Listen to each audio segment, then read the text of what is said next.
Hey, Steve from the Bubble Top Shop, talking about some old car guy stories and stuff. And one person that spent a lot of time with when I was younger named Kevin Hurley. And Kevin was rough on cars.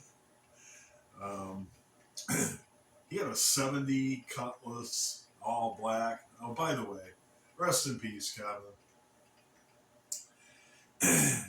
1970 Cutlass, all triple black, really nice car. Me, him, and Sal Catania are down in Cleveland, and Kevin's always drinking, and he sideswipes a bunch of cars, and the whole side of the car is now just toast. So the Cleveland police were on strike at that time. Kind of weird. So anyway, this car pulls up next to us, and this guy's like, what are you guys up to? Where are you from? Blah, blah, blah, and I don't remember. He might have flashed a badge. He's like, you boys better go home. And we were heading there. Already had a rough night with the car. So he had another triple black Cutlass. This one was like a notchback, and he um, hit a pole with that one. He wrecked his own father's car right in front of the house. He hit a telephone pole. I think that was a '73 Century. I had this F-85 Cutlass, and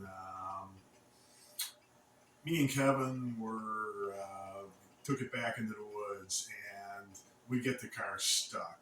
So we had been drinking 190 grain alcohol. So Kevin, he's sitting in the driver's seat, and I take one of the old jacks and I bust the windshield. I get glass all over Kevin. Hey, we were drinking. Don't know what I was thinking. So Kevin gets pissed off and he pours some of the grain alcohol on the seat and lights the car on fire.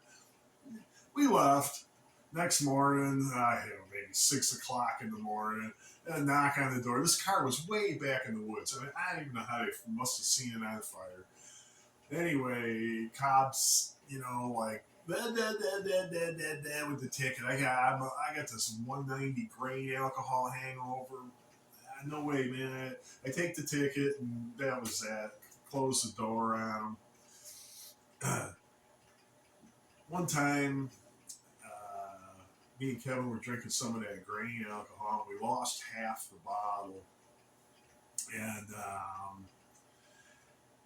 it was like 6 months later. I find it in um, the shrubs at my house.